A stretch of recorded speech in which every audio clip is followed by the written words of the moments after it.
trabajando la idea de hacer o tener una versión un poco más entendible de la palabra de Dios.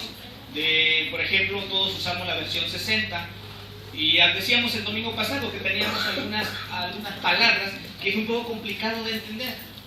Entonces es importante que tengamos alguna otra versión para complementar y poder entender exactamente el sentido de la palabra o el concepto, ¿no? Y estamos proponiendo la nueva versión internacional y ya hice un contacto con Biblias, con las personas que venden Biblias para tener un mejor precio, y entonces lo vamos a estar checando la próxima semana para que usted tenga, aparte de su Biblia, la versión 60, una versión diferente, y especialmente la nueva versión internacional que estamos proponiendo, ¿no? para leerlo. Entonces le invito para que pues ponga un poco de interés en este asunto de la palabra. De entrada, tener una Biblia. ¿Sí? Levante su Biblia. ¿Dónde está su Biblia? Algunos levantan su celular, ¿verdad? Está bien, gracias. Pero esa es la idea, ¿no? Primero, de entrada, tener una Biblia.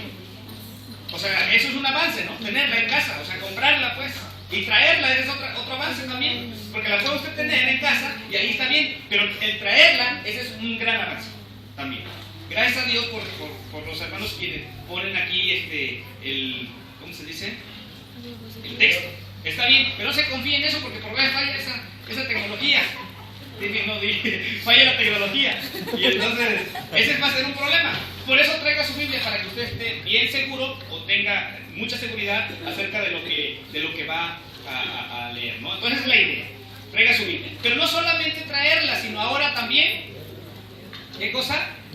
Leerla. Ese es un gran avance. Cuando usted va a leer la palabra, ese es un gran avance. Y no solamente leerla, sino ¿qué más? Leerla. Antes de practicarla hay que estudiarla. Sí, porque leerla es una cosa, ¿verdad? Luego estudiarla.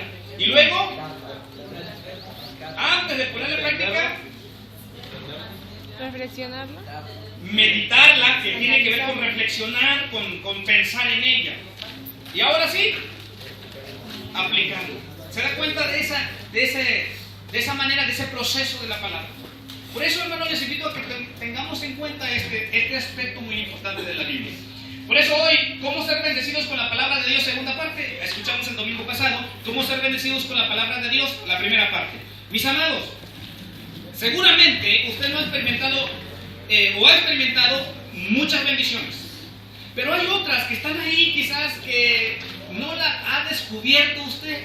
¿Y sabe por qué? Porque no la ha leído, porque no la abre, porque no la estudia y no la medita. ¿Se acuerda lo que decía aquí el hermano Eric en su sketch?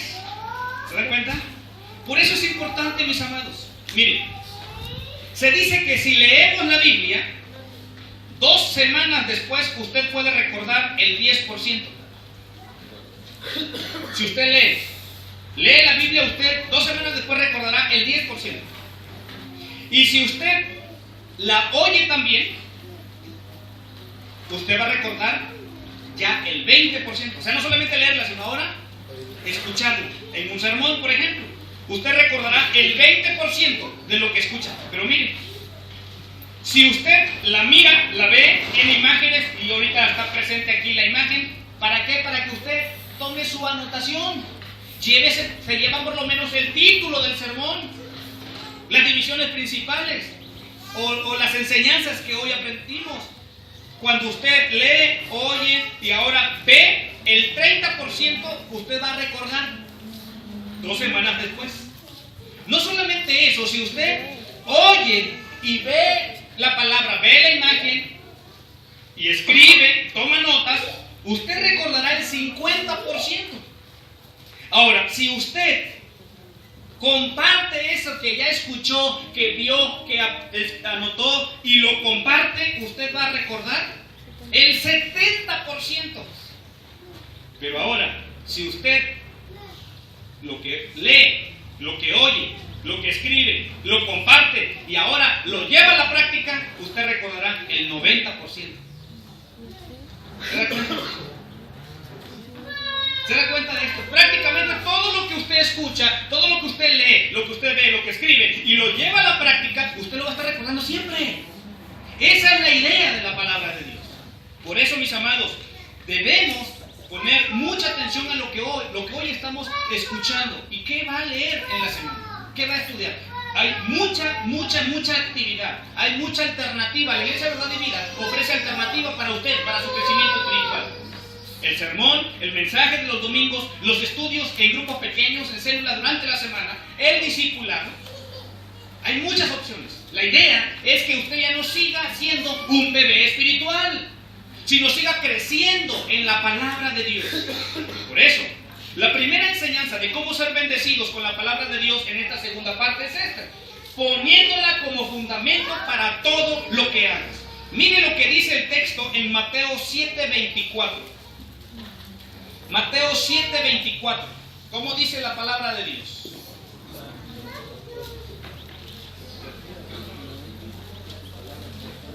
¿Lo están buscando? Sí, exactamente, busquen en su Biblia.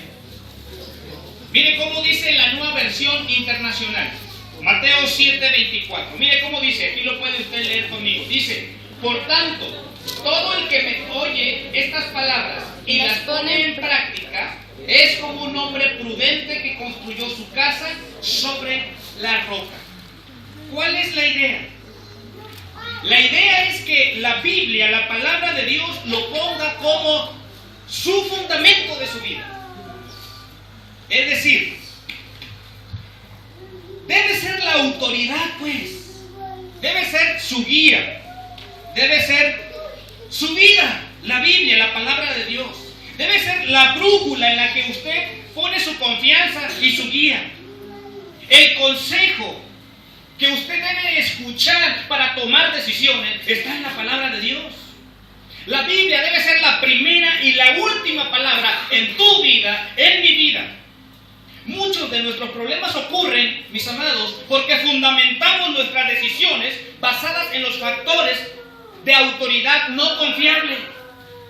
Hay muchos factores, donde por veces nosotros ponemos nuestra confianza y nuestro fundamento, pero no en la Biblia. Y cuando ya nos falló todo lo que en un momento pusimos nuestra atención y nuestro fundamento, entonces venimos a Dios. ¿No es así? Vas al médico y el médico te desahució y dijo: ¿sabes qué? Tienes un problema serio. Entonces dices: bueno, voy a ir a Dios para que me ayude. Cuando tus decisiones fueron equivocadas o tomaste las decisiones equivocadas porque alguien te aconsejó, y luego dices: ya no sé qué hacer, ahora vengo con Dios, al Dios ayúdame, y vamos a la palabra. Parece que debemos tomar muy en cuenta en eso. Miren, ¿cuáles son? Miren cómo dice el texto de Josué 1:8. Lea conmigo. Recita siempre el libro de la ley y medita en él de día y de noche. Cumple con cuidado todo lo que en él está escrito. Escuche bien. Cumple con cuidado todo lo que en él está escrito. Y entonces, ¿se da cuenta? No, ¿es difícil este asunto? No. Es decir, es tu decisión. ¿Dónde quieres fundamentar tu vida en ese transitar? Ahora, hay otros fundamentos. Hay muchas opciones sobre las que puedes basar tu vida. ¿Cuál es una de ellas? Es esta: la cultura popular. Algunas personas piensan que simplemente van a hacer lo que todas las demás personas hacen. Y hay gente que dice: si le funcionó a fulano de tal, a mí también debe funcionarme. Y la verdad es que no es así. Si es popular, dicen algunos, eso también funciona. La verdad es que lo que es popular hoy no va a ser popular mañana. Basar la vida en la cultura popular es como construir una casa en un fundamento, o mejor dicho, sin fundamento, o en algo en movimiento, o como dice el texto, en la arena. Basar mi vida en la cultura, vas a tener serios problemas. Pero tú decides. Muchos dicen: es que así hace la otra persona, eso voy a hacer yo. Esa es la cultura, ¿no? ¿Se han dado cuenta de esto cuando alguien dice: ¿por qué no llegaste a la hora? ¿Y qué dicen? Pues es que somos mexicanos. ¿Se dan cuenta de eso? Oye, y yo te presté, ¿qué? Un lapicero. ¿Y qué dices? Ah, pero lo de México, ¿o cómo? Todo lo que es de México es de los mexicanos. O sea, ¿a qué te estás refiriendo? A la cultura. O sea, así es. Entonces yo me hago a la cultura. Si tú quieres fundamentar tu vida en la cultura, vas a tener fracasos. Ahora, hay otra cosa más. La tradición. Otros fundamentan su vida en la tradición, construyen su vida en lo que siempre han hecho o como sus padres o sus abuelos lo hicieron. No tiene sentido eso, mis amados. La tradición se convierte en tradición porque funciona. Es cierto, pero no hay tradición que dure para siempre. Con el tiempo se oxida, se vuelve obsoleto y es inválido. Miren lo que dice el Señor en este asunto en cuanto a la tradición. Miren lo que dice Mateo 7:8. Miren lo que dice. Ustedes han desechado los mandamientos divinos y se aferran a las tradiciones humanas. Eso es lo que le dijo. ¿Perdón? Marcos, perdón, ¿qué dije? ¿Y cómo es? Marcos 7:8. Está bien. Miren. Ustedes han desechado los mandamientos divinos y se aferran a las tradiciones humanas. Precisamente Jesús está diciéndole a los fariseos eso. Porque todo lo que quieren ellos hacer y vivir es a base de tradiciones. Jesús dice, no funciona. Tu vida debe estar fundamentada en la palabra de Dios. ¿Sí me explico? Esa es una de las grandes razones por las que muchas personas y muchos cristianos dicen, es que no funciona la vida cristiana. No es que no funcione, es que tú estás poniendo un fundamento no válido. Ahora, no solamente hay eso, hay otro. La razón es, Dios nos dio la habilidad para razonar. Gloria a Dios por eso. ¿Necesitamos usar nuestra razón, nuestra mente? Sí, pero nuestra razón no es infalible. A ver, ¿quién se acuerda todo, absolutamente todo del sermón del domingo pasado? ¿Ya ven? Entonces no confíe en su razón, no confíe en su mentalidad. Tiene que ir a la palabra de Dios. ¿Qué dice el texto? Proverbios 15:25. Leamos todo. Dice: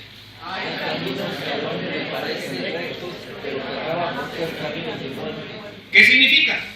O sea, que siempre lo que tú piensas, lo que tú crees, no siempre es correcto. Debe haber algo más donde tú debes fundamentar tu vida, tus decisiones en la vida. Eso es la palabra de Dios. La razón es la más inteligente entre nosotros, ¿cierto? Pero a veces puede fallar. Y es de esperarse. Solo podemos confiar en Dios y solo podemos confiar en su palabra, y Dios no se falla. Hay otro fundamento. Si tú quieres usarla un momento, pero te va a fallar. Las emociones. No, esta es la más variable que tienes en tu vida, en tu ser. ¿Cierto o no cierto? Hoy está nublado, ¿cómo estás? ¿Deprimido? ¿Viste? Mañana sale el sol bien. Ay, estoy alegre. Chavos, hoy les habló la novia y ¿qué están? Felices. Felicísimos. Mañana se enojan. ¿Cierto o no es cierto? La esposa le salió bien la comida hoy y está feliz hoy, aquí sentadita. Pero ¿qué pasa? Mañana se le quemó el café y está ya triste. ¿Se dan cuenta de eso? No podemos basar entonces nuestra vida en emociones. Hay algunos que construyen sus vidas en sus emociones, en sus sentimientos. Algunos dicen, bueno, pero si yo me siento bien, ¿por qué no debo hacerlo? Ese es un problema serio, sobre todo en los chavos. Pastor, pero yo me siento bien así. El asunto no es que cómo tú te sientes, si no es correcto eso que tú estás haciendo. De eso se trata la vida. Hay algunos que dicen, es que me parece, yo creo que lo que yo hago le gustan a las demás personas. Sí, pero hay un momento que no le va a gustar. Es variable esto. Por eso nuestra vida debe estar basada en la palabra de Dios. Los sentimientos cambian, los sentimientos mienten. Te mientes a ti mismo, mientes a los demás. Si vives por tus sentimientos, vas a ser manipulado por tu estado de ánimo. Por eso no funciona construir la vida en la cultura popular, en la tradición, en la razón o en las emociones. ¿Dónde debemos construir nuestra vida? Pues en la palabra de Dios. Y para ello se necesita sabiduría, ser sabio. Mis amados, por eso aquí está la sabiduría. El principio de la sabiduría es el temor de Dios. Vaya entonces a la palabra. No construya en todo esto. Vaya a la palabra. Dile, Señor, dime si lo que voy a hacer, si lo que estoy haciendo es correcto o no. No te dejes guiar con que todos lo hacen. Siempre lo hemos hecho así. Parecía lógico. Recárgate si quieres porque... O esto me emociona. No. Esos son factores defectuosos. ¿Y saben por qué? Por causa del pecado. No somos perfectos. Lo que necesitamos es una norma perfecta que nunca falla, que nunca cambia. Miren, eso es lo maravilloso de la Biblia, la palabra de Dios. Escrita más o menos en un periodo de 1500 años. Escrita por más de 40 autores, escritores, viviendo en una cultura diferente cada uno, en tiempos distintos, con una vida social diferente. Algunos eran pescadores, otros eran cobradores de impuestos, otros eran personas con mucha capacidad, como Pablo. Lo maravilloso de esto es que lo une un solo tema, y ese tema es la salvación del hombre. Y el personaje central de la palabra de Dios es Jesucristo, el proyecto del reino de Dios. Por eso necesitamos fundamentar nuestra vida aquí. Si usted no tiene el hábito de leer, de estudiar la palabra, entonces ¿dónde va a basar su vida? ¿Sobre qué va a caminar? ¿Dónde va a ir? Por eso es importante que tomemos en cuenta esto. Todo lo que haga debe fundamentarlo aquí, en la palabra de Dios. Y finalmente, obedeciéndola absolutamente en todo lo que nos dice. Miren cómo dice el texto. Dios mío, es Salmo 119. Traducción del lenguaje actual. Miren cómo dice. Dios mío, enséñame a cumplir tus mandamientos, pues obedecerlos me hace feliz. Los cumpliré toda mi vida. Aclara mi entendimiento y los seguiré de todo corazón. ¿Será ese el deseo nuestro, hermanos? ¿Sabe? Dice, Dios mío, enséñame a cumplir tus mandamientos, pues obedecerlos, ¿qué cosa? Me hace feliz. Los cumpliré toda mi vida. Y aclara mi entendimiento y los seguiré de todo corazón. Una de las primeras cosas que Dios hace, hermanos, cuando tú y yo obedecemos, es que lo hacemos sonreír a Dios. ¿De veras? Dios se alegra cuando nosotros solamente obedecemos. Pero obedecer sin titubeos, pues, ni reservas. Que no dejan las cosas al ahí se va, o que hagan las cosas al ahí se va. No, obedecer con alegría. Todos los que somos padres sabemos eso, ¿no? Le decimos a nuestros hijos, hijo, ve a hacer tal cosa. Y el hijo dice, sí voy, pero no va cuando yo lo quiero, sino cuando él se le ocurra hacerlo. Y luego cuando va a hacer las cosas, ¿cómo va? Enojado, va arrastrando el pie. Y le dices, hijo, ¿ya hiciste esto? Pues ya lo hice, ahí está. ¿Te agrada a ti como padre eso? No, tú quieres que tu hijo diga, sí, papito lindo. Sí, mamita, ¿qué quieres que yo haga? ¿No? A ver, ¿cómo quieres que yo lo haga? ¿Qué hijo responde así? ¿Verdad? Todos los hijos que responden así, ¿verdad? No está la mamá, pero vamos a preguntar en esta noche. Pero por veces los padres no queremos que los hijos respondan así. Y por veces ya lo dice papá, sí, pero no fue de buena gana. ¿Se acuerdan de ese dicho? Dice, corriendo, ¿cómo dice la mamá? Ve, hijo, corriendo y de buena gana, algo así, ¿no? Esa es la idea de obediencia. La obediencia es total, la obediencia es con alegría. Y hermanos, me parece que es uno de los problemas de nosotros. Por veces le pedimos a Dios toda la explicación posible para que podamos hacer las cosas. La obediencia instantánea te enseñará más de Dios que una vida entera de discusiones bíblicas o de preguntas a Dios. Es más, nunca podrás comprender algunos mandamientos hasta que primero los obedezcas. La obediencia es la llave para comprenderlos. ¿Lo expliqué? Es que yo no entiendo esto. Hay cosas que no vas a entender porque tu mente y mi mente es finita. Dios es infinito. Hay unas cosas que no entendemos, pero si Dios te dice, vas a ir, ¿qué debes de hacer? Entonces, ¿se acuerdan de Abraham? Me encanta eso.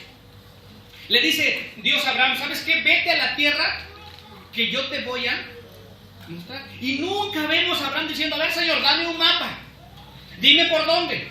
Dime si voy a encontrar obstáculos o no. ¿Hay premios? Nunca dijo eso. Abraham dijo, está bien, Señor, voy para allá. Eso es obediencia. Nosotros le pedimos un montonal de explicaciones a Dios. Quiero decir una cosa, usted y yo no tenemos derecho de pedirle explicaciones. ¿Y por qué esto? Por reclamarle a Dios. Dios sabe lo que quiere. Pero ¿saben cuándo hacemos eso? ¿Cuándo le reclamamos? Cuando aquello que Dios me está pidiendo no está de acuerdo con mis intereses. Porque si te dice, ve a tal lugar porque ahí alguien te va a regalar tal cosa. Como conviene tu interés, entonces sí, voy corriendo. El problema de nosotros al no obedecer es que muchas cosas de las que Dios nos dice no están de acuerdo con lo que yo pienso y quiero. Mis amados, a menudo le ofrecemos a Dios una obediencia parcial. Queremos escoger los mandamientos a obedecer. Hacemos una lista de mandamientos que nos gustan y esos obedecemos. Otros los ignoramos, los consideramos irrazonables, difíciles, de alto precio. ¿Qué decimos? Voy a ir a la iglesia, pero que no me pidan nada, que no me pidan nada que hacer. Si van a hacer tequio, que no me digan que vamos a hacer tequio en la tarde, porque nomás quiero ir a la iglesia, nomás quiero escuchar, no me pidan nada. Voy a estar, pero no voy a ofrendar, no voy a ofrendar, nomás quiero escuchar. Voy a leer la Biblia, pero por favor no me pidan que yo perdone a mi que tengo al lado, porque no me cae bien. Obediencia. Quiere leer la Biblia obedeciendo, pero no quiere hacer cuando dice perdona a tu hermano. Obediencia parcial, que finalmente es desobediencia. No basta, hermanos, con creer solo en lo que la Biblia dice. Debo llenar mi mente con la palabra. Y para que esa palabra empiece a transformar mi vida, debo recibirla, debo leerla, debo investigarla, debo recordarla y debo reflexionarla. O sea, meditarla, pues. Es cuando usted escucha palabra meditar o meditación, no es como lo que los orientales enseñan. El asunto de la meditación, de lo que los orientales enseñan, eso es equivocado. No es eso meditación. Ellos piensan que meditación es ponerse en una actitud en la cual poner la mente en blanco y que sacar todo lo que hay en tu mente. Para ellos eso es la meditación. No, desde la perspectiva bíblica, la meditación es ponerle aquí, reflexionar en ella. Una palabra sinónima de meditar es rumiar. ¿Saben lo que es eso? Lo que han visto ustedes las vacas comer, también creo que los borregos lo hacen, también lo hacen, son rumiantes. Y miren lo que hacen, voy a poner un ejemplo un poco quizás drástico, pero miren lo que hacen las vacas. Van por el campo, comen, y llenan la panza, comen. Y en la noche, en la tarde o más tarde, ¿saben lo que hacen? Es sacar desde acá todo, o van sacando, pues, y lo van masticando, y lo vuelven a echar, y viene otro poco de aquí, o sea, todo está revuelto, pues.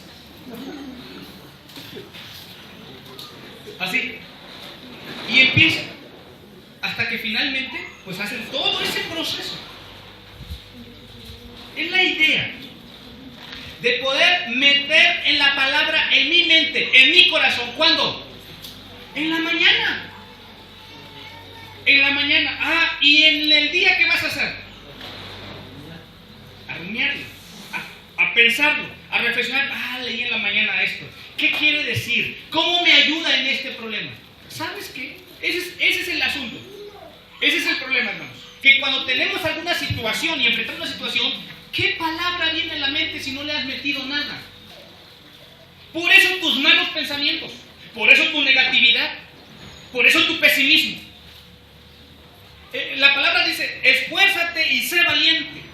No temas ni desmayes, porque yo estaré contigo donde quiera que vayas.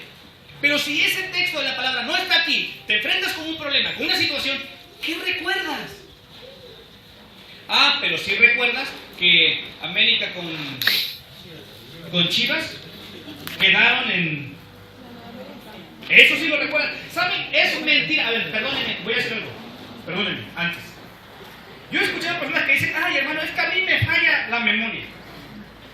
A menos que tenga el... Eso. Hay algunos que dicen, ay hermano, es que yo se me olvida todo. Es mentira eso, no es cierto. A menos que tenga un problema realmente en la cabeza. Usted no puede decir eso. ¿Sabe por qué? Porque usted recuerda números telefónicos, ¿cierto o no es cierto? Que le deben también.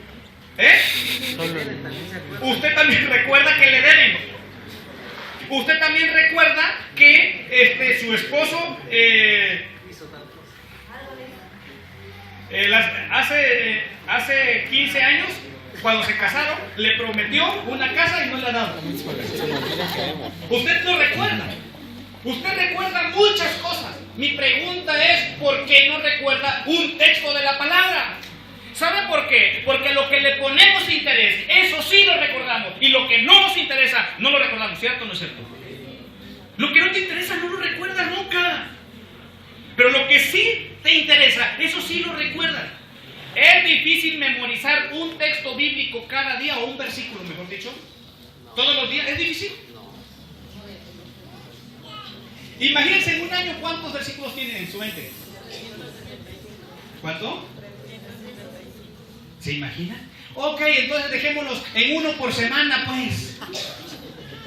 52 versículos de memoria en su mente. Y dice, no cabe aquí para todo lo que yo tengo que pensar. Mis amados, ¿qué vamos a hacer? Tenemos serios problemas y con eso quiero terminar. Si no, ¿por qué es importante que pongamos en práctica la palabra de Dios? Si no lo haces, mire lo que sucede. Si no aplicamos la verdad a nuestra vida, el solo conocimiento produce. Por eso, si tú no practicas la palabra, lo que vas a tener es orgullo. Dice el texto de la palabra, el conocimiento envanece mientras que el amor edifica. Por eso es que algunos, hay muchos orgullosos porque tienen mucho conocimiento, pero no practican nada. Y por eso, ese es un problema serio. Además, el conocimiento requiere acción. Mire lo que dice la palabra. No se contenten solo con escuchar la palabra, pues si así se engañan ustedes mismos, lleven en la práctica. Y finalmente, el conocimiento aumenta tu responsabilidad, mi responsabilidad. Mira lo que dice Santiago 4:17. Dice, recuerden que es pecado saber lo que se debe de hacer y luego no hacerlo. ¿Se dan cuenta de esto? Por eso es importante poner en práctica la palabra, obedecerla absolutamente. Porque si tú sabes y no lo haces, es pecado. Mis amados, ¿qué va a hacer usted con la palabra? Yo espero que este mes que hablamos de la palabra de Dios y de escudriñarla, de los desafíos que tenemos ahí, de las bendiciones que tenemos, de la actitud que debemos tener, espero que usted empiece a disfrutar de la palabra de Dios. Le invito para que ore conmigo y le diga, Señor, si quiero hacerlo. Ore conmigo.